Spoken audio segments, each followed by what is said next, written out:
বলে পিয়ার শুনি নাই।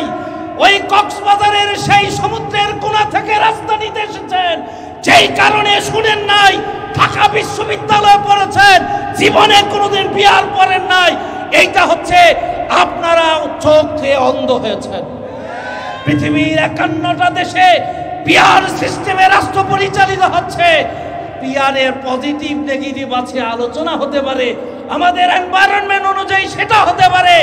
আপনারা বলে দিচ্ছেন পিয়ার এদেশের জন্য নয়, পিয়ার আসলে ফ্যাসিস্ট আসবে। স্পষ্ট ভাষায় আমরা বলতে চাই, আমিরকে সামনে রেখে বাংলাদেশে ফ্যাসিস্টের জায়গা হবে না। রাজি? জান দিয়েছি, দরকার আবার দেব, রক্ত দিয়েছি আবার রক্ত দেব। প্রশাসনের দায়িত্ব নিয়োজিত কর্মকর্তা কর্মচারীবৃন্দ সকলকে ইসলামী আন্দোলন বাংলাদেশের পক্ষ থেকে আন্তরিক অভিনন্দন জানাচ্ছি। জুলাই আগস্টের 1 বছর পূর্তি। আজকে আমরা যদি একটি বছর এই পরিসংখ্যান তৈরি করি, জুলাই আগস্টের বিপ্লব হয়েছিল, এদেশ থেকে জুলুম, হত্যা, নির্যাতন, নিপীড়ন, নিষ্পেষণ সকল কিছু অন্যায় অপরাধকে দূর করার জন্যই বৈষম্য বিরোধীর এই ছাত্ররা কোঠা বিরোধী থেকে আন্দোলন থেকে শুরু হয়েছিল। 1 দফার ভিত্তিতে দেশ একটি স্বাধীন সার্বভৌম রাষ্ট্র প্রতিষ্ঠার জন্য।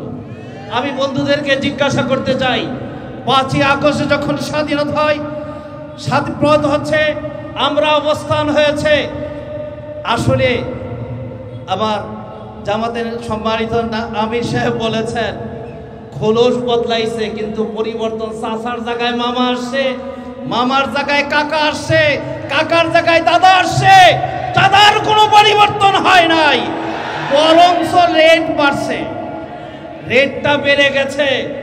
বলে যে এত বছর দেও নাই, অনেক বছর পরে আসি, রেট বেড়ে দিয়েছে। মনে হয় যেন চুয়াডাঙ্গার মানুষের এই চাঁদা দিতে হয় না, দিতে হয়, দিতে হয় না। আপনারা ভালো হয়ে গেছেন ভাই গো। 17 বছর আমি আমার অগ্রজের জাতীয় নেতা, ঢাকা বিশ্ববিদ্যালয়ে আমার অগ্রজ শামসুজ্জামান দুদু ভাইয়ের বক্তব্য দিয়ে শুরু করতে চাই। আজকে ওনারা আমাদেরকে বলতে চায়, আমাদের আমিরকে বলতে চায়, আমাদেরকে বলেন আমরা নাকি চোরের দল। বিভিন্ন পত্রিকায় বিভিন্ন মিডিয়ায় আসছে একদল চোরের লোক, আরেকরা হচ্ছে চোরের লোক। আমি আল্লাহ পাকের শুকর আদায় করছি, আমরা ওই ভাগে পড়ি নাই, আমরা একজন খোদাভীরু তাকওয়া মুত্তাকি আল্লাহওয়ালার ভাগে পড়েছি। আজকে সুন্দর ভাষায় বলেন দেশ 5 বার আপনাদের ক্ষমতায় থাকা অবস্থায় দেশ কিন্তু 5 বার কিসে যে চ্যাম্পিয়ন হয়েছে দাদা, সেই ভাষা বলতে চাচ্ছি না। আপনাদের সময় হয়েছে। আমরা আজকে একথা বলতে চাই, যেখানেই যাই এখন শুধু এক জায়গায় দাঁড়ান। আমরা যেই জায়গায় যাই সব দল একদিকে, আমরা পিয়ার চাই, এখন দাদারা পিয়ার চায় না। তাদের কারণটা হচ্ছে, ওনাদের বক্তব্য হচ্ছে যে ওনারা বলতে চায় পিয়ার আসলে নাকি ফ্যাসিস্ট আবার বাংলাদেশে আসবে। দেশের মানুষ এত বলদ হয় নাই। গত 5 মাইলস্টোনের এই দুর্ঘটনার পরে সম্মানিত প্রধান উপদেষ্টা প্রথম 4 দল, পরের দিন 13 দলকে দেখেছেন, সবাই ঐক্যমত হয়েছে বাংলাদেশে ফ্যাসিস্ট আর ফিরে আসতে দেওয়া হবে না। সেই সময় ওই দাদারাও উপস্থিত ছিলেন, তারা আমরা একসাথে হাতে হাত রেখে বলেছি শেখ হাসিনার গন্ধের বাংলাদেশে প্রত্যাবর্তন করতে দেওয়া হবে না। এখান থেকে যাওয়ার পরে আবার শুরু হয়েছে পিয়ার বলে, আবার আসতে বলে দাদারা আসবে, তাদের জন্য তো তালাক দেওয়া হয়েছে, তাদের প্রশ্ন আসে কেমন করে? একটি মাত্র প্রশ্ন হচ্ছে, পিয়ার হলে আপনাদের স্বপ্ন বাস্তবায়ন এদেশের জনগণ করতে দেবে না। পিয়ারের কারণে কেউ বলে পিয়ার শুনি নাই, ওই কক্সবাজারের সেই সমুদ্রের কোণা থেকে রাস্তা নিতে এসেছেন, যেই কারণে শুনেন নাই ঢাকা বিশ্ববিদ্যালয়ে পড়েছেন, জীবনে কোনোদিন বিয়ার পড়েন নাই।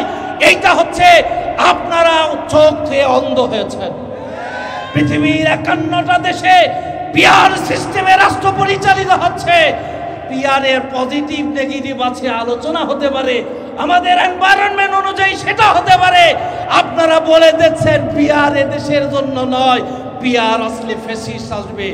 স্পষ্ট ভাষায় আমরা বলতে চাই, আমিরকে সামনে রেখে বাংলাদেশে ফ্যাসিস্টের জায়গা হবে না। রাজি? জান দিয়েছি, দরকার আবার দেব, রক্ত দিয়েছি আবার রক্ত দেব। প্রিয় ভাইরা আমার, স্বাধীনতার 53 বছর পরে এসে মাইলস্টোন স্কুলে বিমান বাহিনীর যে যুদ্ধ বিমান সে চলে পড়েছে, এইটার সচক্ষে দেখার সুযোগ হয়েছে। আমার মনে হয় বাঙ্গা পুরা টিন দিয়া বের হয়েছে। এবং পরের দিন পত্রিকা সে তৎকালীন বিমান বাহিনীর যিনি প্রধান ছিলেন, সেই সময় 3000 কোটি টাকা আত্মসাৎ করেছে। আমরা বলতে চাই, আমার দেশকে পঙ্গু বানিয়ে রেখেছে ভারতকে খুশি করার জন্য। আমার দেশের আর্মিকে পঙ্গু বানিয়ে রেখেছে ভারতকে খুশি করার জন্য। নৌবাহিনীকে পঙ্গু বানিয়ে রেখেছে ভারতকে খুশি করার জন্য। আমি তত্ত্বাবধায়কের প্রধান ডক্টর ইউনূস স্যারকে অনুরোধ করব, ফান্ডে টাকা না থাকলে কত হাজার কোটি টাকা লাগবে জনগণ দিবে এদেশের সশস্ত্র বাহিনীকে রক্ষার জন্য, দেশ পাহারা দেওয়ার জন্য। প্রতিবেশী দেশের সাথে সামঞ্জস্য রেখে সমরস্ত্র ক্রয় করার আহ্বান জানাচ্ছি। প্রিয় ভাইয়ের আমার, শিক্ষার অবস্থা দেখেন। শিক্ষা উপদেষ্টার, আমি শিক্ষক হিসাবে বলছি, ডক্টর এরম আবরার খুব ভালো শিক্ষক, কিন্তু ভালো প্রশাসক হতে পারে নাই। আগে পরের দিন পরীক্ষা, আগের দিন রাত 3টার সময়, তাও শিক্ষা মন্ত্রণালয় থেকে নয়, শেষ পর্যন্ত প্রেস আসছে তথ্য মন্ত্রণালয়ের মাধ্যমে পরীক্ষা স্থগিত। এইরকম বন্ধু সচিব যিনি ছিলেন সিদ্দিক সাহেব, তার কাছে ওনারা পরাজয় বরণ করেছেন। আমি বলবো, তত্ত্বাবধায়কের প্রধান হবে উপদেষ্টা মহোদয়, আপনার উপদেষ্টাকে রিফর্ম করেন। এত বড় ছাত্র, হাজার হাজার ছাত্র যেখানে আছে, আপনার শিক্ষা উপদেষ্টাকে খুঁজে পাওয়া যায় নাই, স্বাস্থ্য উপদেষ্টাকে খুঁজে পাওয়া যায় নাই। আবার উপদেষ্টারা গিয়েছিল, 9 ঘন্টা আবদ্ধ হয়েছে। আপনার জনপ্রিয়তা কোথায় যাচ্ছে তা বিবেচনা এবং বিস্ময় করা থাকে বর্জন। প্রিয় ভাইয়ের আমার, প্রশাসন রিফর্মের কথা আমরা বলছি। পুলিশ বাহিনী, সশস্ত্র বাহিনী সকল স্তরে ফ্যাসিস্টদের এখনো দোসররা আছে। দোসররা যতক্ষণ বসে থাকবে ততদিন একটি দেশ শান্তি এবং সুন্দরভাবে কাজ করতে তারা দিবে না। প্রিয় ভাইয়ের আমার, আজকে সচিবালয় দেখেন, সচিবালয় এত একটা অবরুদ্ধ জায়গা, বাংলাদেশের সবচেয়ে ইম্পর্টেন্ট জায়গা। সেখানে ছাত্ররা মিছিল নিয়ে ঢুকে পড়ে, সেখানে পুলিশ কোথায় ছিল, সেখানে বিজিবি কোথায় ছিল, সেখানে র্যাব কোথায় ছিল, ঢাকা শহরে আর্মি টহল আছে, তারা কোথায় ছিল? ছাত্ররা বাংলাদেশের সবচাইতে যেটা গুমরনীয় নিরাপত্তার জায়গা, সেখানে তারা ঢুকে পড়েছে। এই জন্য বলবো, এগুলোকে রিফর্ম করা দরকার। প্রিয় ভাইয়েরা আমার, নির্বাচন আসতেছে, ইসলামী জোটের জখান শুরু হয়েছে। এখন তারা বলা ধরছে, এই হুজুররা ক্ষমতায় গেলে নারীরা কি হবে। আমরা স্পষ্ট ভাষায় বলি, আমার শেখ মুর্শিদ আব্বারুল্লাহ মারকাদহু বলছিলেন, বাংলাদেশের একটি নারীও চাকরিচ্যুত হবে না, বাংলাদেশের একটি শিক্ষা প্রতিষ্ঠান হবে না। প্রয়োজন হলে একটি বিশ্ববিদ্যালয়ের জায়গা আরেকটি বিশ্ববিদ্যালয় হবে। এক উপজেলায় একটি সরকারি কলেজ আছে, আরেকটি সরকারি মহিলা কলেজ হবে আমার মেয়েদের জন্য। মেয়েরা পর্দার সাথে পড়বে, মেয়েরা ঘরের ভিতরে থাকার জন্য নয়, শিক্ষা অর্জন করবে, দেশ ডেভেলপমেন্ট করার জন্য শিক্ষা অর্জন করবে, আমাদের সমাজকে সুন্দর করে দেওয়ার জন্য। আমি মা বোনদেরকে আহ্বান করতে চাই, ওনাদের 30 বছরের কথা, ওনাদের ক্ষমতার ইতিহাস শুনে লাভ নাই। শুধু পার্থক্য হবে, আপনি বাসার থেকে স্কুলে যাবেন, এখন ছেলে মেয়ে মিলে আপনারা শিক্ষকতা করছেন, তখন মেয়েরাই সেখানে শিক্ষক হবেন, হেডমাস্টার শিক্ষক হবেন।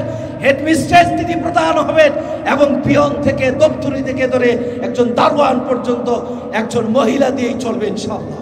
শুধু পর্দার পার্থক্যটা শুধু হবে এখন যেভাবে চলছেন একটু পরিবর্তন। আমি আমার নতুন ভোটার ভাইদেরকে আহ্বান করতে চাই, যারা নতুন ভোটার হচ্ছেন 2026-এর নির্বাচন যদি হয়, ইসলাম আপনাদেরকে আহ্বান জানাচ্ছে।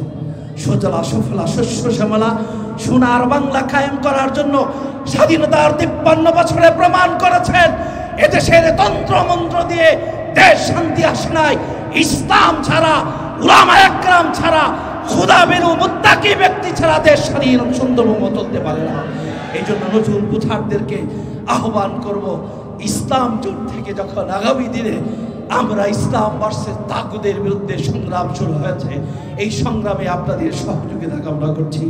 পরিশেষে আহ্বান করতে চাই, মোহতারাম আমির সামনে আছেন, আগামী নির্বাচনে ঝুট হলে আমিরের পক্ষ থেকে যেই সিদ্ধান্ত আসবে সেই সিদ্ধান্ত মানতে কি রাজি আছি চুয়াডাঙ্গাবাসী?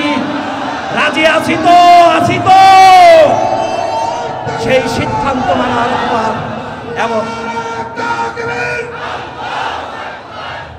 পরিশেষে চুয়াডাঙ্গাবাসী একটি সুন্দর সফল প্রোগ্রাম করার জন্য ইসলামী আন্দোলন বাংলাদেশ এবং সহযোগী সংগঠনের নেতৃবৃন্দকে ধন্যবাদ জানিয়ে কথা শেষ করতে চাই। দেখা হবে রাজপথে, দেখা হবে আন্দোলনে, দেখা হবে মিছিলে, প্রয়োজনে জীবন দেব ইসলাম প্রতিষ্ঠার জন্য। আমরা আমাদের সবাইকে রাখবো।